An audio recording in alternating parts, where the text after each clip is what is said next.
வணக்கம். ஹலோ தோழா. இன்னைக்கு என்ன பார்க்க போறோம்னா டீலிமிட்டேஷன், அதாவது தொகுதி மறுசீரமைப்பு. சிம்பிளா சொன்னா எம்பி சீட்டுகள், இந்த எம்பி சீட்டுகள் எண்ணிக்கை இருக்குல்ல, அதாவது ஒட்டுமொத்த இந்தியாவோட எம்பி சீட்டு எண்ணிக்கை எவ்வளவுனா 543. இதுல மெஜாரிட்டி பார்த்தோம்னா 272. இந்த மெஜாரிட்டி சீட்டுகள் வந்து எந்த ஒரு கட்சி வந்து வின் பண்ணுதோ அவங்க வந்து ஆட்சி அமைக்கலாம்.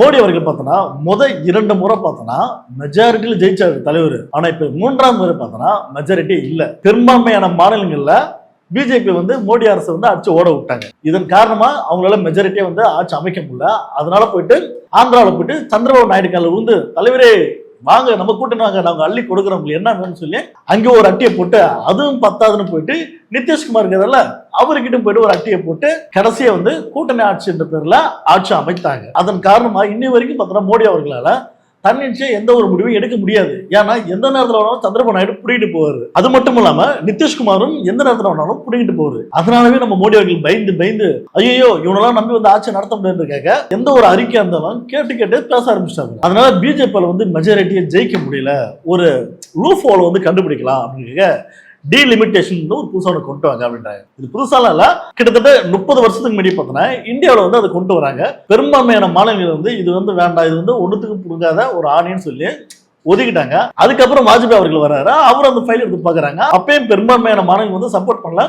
வாஜ்பாயும் பார்த்தோன்னா ஒரு 25 வருஷத்துக்கு தள்ளி வச்சாரு. அதாவது இந்த டீலிமிட்டேஷன்ன்றது எம்பி சீட்டுகளை, அந்த சீட்டுக்கெல்லாம் பார்த்தோன்னா எப்படி கால்குலேட் பண்றாங்கன்னா, ஒவ்வொரு மாநிலத்தில் உள்ள பாப்புலேஷன், அந்த பாப்புலேஷன் ஏற்ற மாதிரி தான் இவ்வளவு சீட்டுகளை வந்து கால்குலேட் பண்ணலாம்னு சொல்லி சென்ஸ் எடுத்து அதன் மூலமா அந்த மாநிலத்துக்கு இவ்வளவு சீட்டுகள் சொல்லி அலாட் பண்ணுவாங்க. அப்படி பார்க்கும்போது தமிழ்நாட்டுக்கு பார்த்தோன்னா 39 சீட்டுகள் மட்டும்தான். உத்தரப்பிரதேசத்துக்கு பார்த்தோன்னா 51 சீட்டுகள். அதாவது எந்த ஒரு வளர்ச்சியும் இல்லாம, எந்த ஒரு டெவலப்மெண்ட்டும் இல்லாம அந்த ஒரு மாநிலத்துக்கு பார்த்தோன்னா அதிகப்படியான வந்து சீட்டுகளை கொடுத்து எம்பிகளை வந்து நாடாளுமன்றத்தில் வர வச்சு ஜெய் ஸ்ரீராம் சொல்லி கோஷம் போறதுதான் அவங்க வந்து யூஸ் ஆகுனாங்க. அதனால பிஜேபி என்ன நினைக்குதுன்னா, எதுக்கு நம்ம வந்து மெஜாரிட்டி நம்மளால ஜெயிக்க முடியல, பேசாம சீட்டுகள் எண்ணிக்கை அதிகமாக்கிடுங்க, பாப்புலேஷன் ஏற்ற மாதிரி. எப்படி உத்தரப்பிரதேசத்துல வந்து 51 சீட் இருக்குன்னா 126 மாத்துருங்க. தமிழ்நாட்டுக்கு நீங்க கேக்குறீங்களா, சரி ஓகே நீங்க 39 இருக்கீங்கன்னா நீங்க 59 மாத்திக்கங்க. இப்ப என்ன வந்து இவங்க நமக்கு ஆஃபர் கொடுக்குறாங்களாம். ஆஃபர், அதாவது இந்தியாவில் வந்து ஒரு சட்டம் கொண்டு வந்தாங்க, மக்களோட பாப்புலேஷன் வந்து அதிகமாக கூடாது, குறைந்தபட்ச குழந்தைகள் வந்து பெற்றுக்குங்க அப்படின்னு சொல்லி. அதாவது நாம் இருவர் நமக்கு இருவர். இன்னைக்கு நிறைய பேர் பார்த்தோன்னா நாம் இருவர் நமக்கு ஒருவரே போதும் சொல்லி நிறைய ஃபேமிலி பார்த்தோன்னா குழந்தை பெற்றுக்கிறாங்க. அதுல குறிப்பா பார்த்தோன்னா தமிழ்நாடு, கேரளா, கர்நாடகா இது போன்ற மாநிலங்களில் அதை வந்து ஃபாலோ பண்ணாங்க. மக்கள் தொகை எண்ணிக்கை வந்து கம்மி பண்ணாங்க, வேலை வாய்ப்புகளை வந்து அதிகப்படுத்தினாங்க, வரி ஜிஎஸ்டி இது போன்ற பல வரிகள் வந்து அதிகமா கொடுக்கக்கூடிய ஒரு மாநிலமும் பார்த்தோன்னா தமிழ்நாடு தான். அதாவது உத்தரப்பிரதேசத்தை கம்பேர் பண்ணும்போது அதிகப்படியான வரிகள் கொடுக்கறது நாம. ஆனா ஊப்பில பார்த்தோன்னா பாரபட்சம் பார்க்காம 7 குழந்தை, 10 குழந்தை, 15 குழந்தை சொல்லி பெத்து போட்டோன்னு. எதுக்காக? மத கலவரம் பண்றதுக்கு. ஜெய் ஸ்ரீராம் அப்படின்னு சொன்னா 4 பேர் வந்து நிப்பானும்ல அப்படின்ற பேர் பெத்து போட்டோன்னு. பாத்தீங்களா எங்களோட பாப்புலேஷன் ஜாஸ்தியா இருக்கு, அப்ப எங்களுக்கு எம்பி சீட் நிறைய கொடுங்க, நாங்க தாங்க இந்தியாவில் உள்ள மாநிலத்திலே வந்து அதிக பாப்புலேஷன் ஆகல அப்படின்னு சொல்லி வந்து காட்டுறாங்க. இவங்கெல்லாம் வந்து யாரும் பார்த்தோன்னா எல்லாம் முட்டா பசங்க. இவங்கெல்லாம் வந்து நாளைக்கு வந்து ஆட்சி அமைச்சு அங்க நாடாளுமன்றத்தில் போயிட்டு ஜெய் ஸ்ரீராம் சொல்லி கோஷம் போறதுதான் இவங்க வந்து பிளான் பண்ணிக்கிறாங்க. அதாவது போன முறை வந்து மோடியில வந்து மெஜாரிட்டி ஜெயிக்க முடியல நம்ம பிஜேபியில, அதனால இந்த முறை வந்து இந்த மாதிரி ஒரு லூப் ஹோல் வந்து ஃபார்ம் பண்ணுங்க. இந்த முறை வந்து அவங்க பெரும் ஆயுதமா வந்து அதை எடுக்கிறாங்க. அதுல வந்து இவங்க 2 ஆப்ஷன் வந்து கொடுக்குறாங்க. ஒண்ணு, சீட்டை அதிகப்படுத்துங்க, இல்லைன்னா சீட்டை கம்மி பண்ணுங்க. அதாவது இப்ப தமிழ்நாட்டுக்கு வந்து 39 சீட் இருக்குன்னா நீங்க 8 சீட்டு கம்மி பண்ணீங்க, நாங்களும் அதே மாதிரி வந்து கம்மி பண்ணிக்கிறேன் அப்படின்னு சொல்றாங்க. டேய் இதெல்லாம் ஏற்கனவே இருக்கு.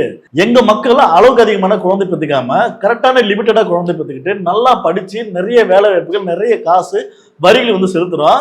எங்களுக்கு சீட்டு அதிகமா தாங்கடான்னா ஒண்ணுமே படிக்காத முட்டா பசங்களுக்கும் மூளையே இல்லாம மாட்டு கோமியமும் மாட்டு சாணியம் வந்து சாப்பிட்றவனுக்கும் அதிக எம்பி சீட்டு இவனுக்கு கொடுத்த நாட்டை அப்படியே தூக்கி நிமித்தி வச்சிடணும்ல. யாரு இதெல்லாம் வந்து ஏமாத்துற மாதிரி இருக்கு அப்படின்னு சொல்லிதான் தமிழ்நாட்டை சார்ந்த நம்முடைய முதல்வர் வந்து சட்டை பிடிச்சு கேட்கறது. தவிர உங்களுடைய மோடி மஸ்தான் எல்லாம் வந்து வேற எங்கன்னா வச்சுக்க, இதெல்லாம் வந்து நீ தலையிட்ட தமிழ்நாட்டு மட்டுமல்ல ஒட்டுமொத்த நாடே வந்து ஸ்தம்பிக்கிற அளவுக்கு ஒரு மிகப்பெரிய ஒரு போராட்டம் பண்ணுவோம் அப்படின்னு சொல்லி மு.க. ஸ்டாலின் அவர்கள் ஒரு மிரட்டல் விடும் தோணியில ஒரு அறிக்கை வந்து விட்டுருக்கிறாரு. ஆஹா என்னடா உணவு இப்படி வந்து பேச ஆரம்பிக்கிறான்னு சொல்லி மோடி பாக்குறாரு.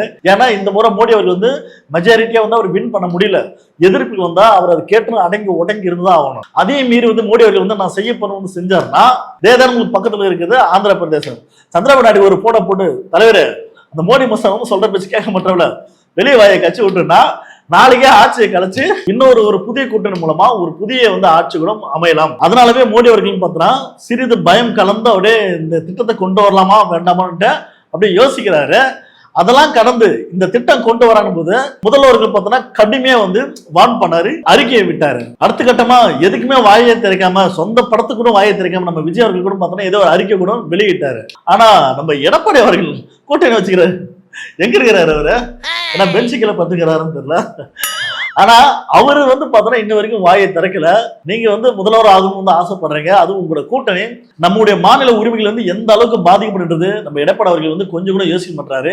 ஏற்கனவே மத்தியில இருந்து வரதெல்லாம் வர மாட்டேங்குது. கேட்டா காரணம் சொல்றான், நீ இந்தி படின்றான், அதை விட்டா நீ நீட் எக்ஸாம் படின்றான். இப்படி பல அழுத்தங்களுக்கு கொடுத்து நமக்கு நிறைய நிதிகள் வர வேண்டியதே வர மாட்டேங்குது. அதை பேச இங்க யாருக்கும் வாய் இல்லை. ஏன் குறிப்பா நம்ம முன்னாள் மாநில தலைவர் அண்ணாமலை அவர்கள் அவரும் பார்த்தோன்னா பேசல. இப்ப தமிழ்நாட்டுடைய பிஜேபியோட மாநில தலைவர் பார்த்தோம்னா நம்ம நயினார் நாகேந்திரன் அவரும் இதை பத்தி வாய் திறக்கல. ஆனா அதெல்லாம் தாண்டி அவர் வேற ஒரு விஷயத்துக்கு வாய் திறந்தார். இப்ப இந்த டீலிமிட்டேஷன் பத்தி பேசிருக்காங்களா, அதுக்கு அவர் சப்போர்ட் பண்ற விதமா, அதுக்கு அவருக்கு சொம்பு தூக்குற விதமா இன்னொரு விஷயம் பேச ஆரம்பிக்கிறார். என்னன்னா தமிழ்நாடு இரண்டாக பிரிக்க வேண்டும், கோயம்புத்தூர் தனி மாநிலமா ஆக்கிடுங்க, தமிழ்நாடு தனி மாநிலமா ஆக்கிடுங்க, நாங்க கோயம்புத்தூர் ஆட்சியை பிடிச்சி நாங்க எம்பிக்களை உருவாக்கி நாங்க நாடாளுமன்றத்துக்கு போறோம், அங்க போய் நாங்களும் போயிட்டு ஜெய் ஸ்ரீராம் கோஷம் போறோம்னு சொல்லி இப்ப தமிழ்நாட்டுக்குள்ளே பார்த்தோன்னா ஒரு மிகப்பெரிய கலவரத்தை உருவாக்குற விதமா நம்ம நயினார் நாகேந்திரன் அவர்கள் பேச ஆரம்பிக்கிறாரு.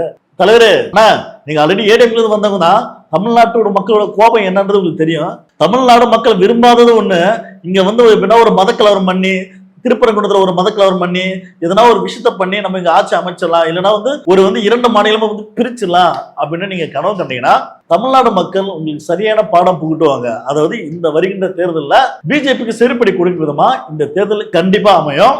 சோ இப்ப இதுதான் இந்த பிரச்சனை போயிட்டு இருக்குன்னு சொல்லி பார்த்துட்டு இருக்கும்போது போனை திறந்து பார்த்தா இன்னொரு பக்கம் பார்த்தா நம்ம அதிபர் சீமான் அவர்கள் என்னன்னா அது எங்க நின்று இருக்கீங்க, அதாவது திருப்பரங்குன்றத்துல தர்காக்கு முன்னாடி நான் தீபம் ஏத்துவேன் அப்படின்னு சொல்லி ஒரு சங்கி ஒரு மிகப்பெரிய மதக்கலவரம் பண்றதுக்கான போராட்டம் பண்ணி சாப விட்ட ஆளு அவரோட நம்ம அதிபர் கூட சுத்திருக்கிறாரு.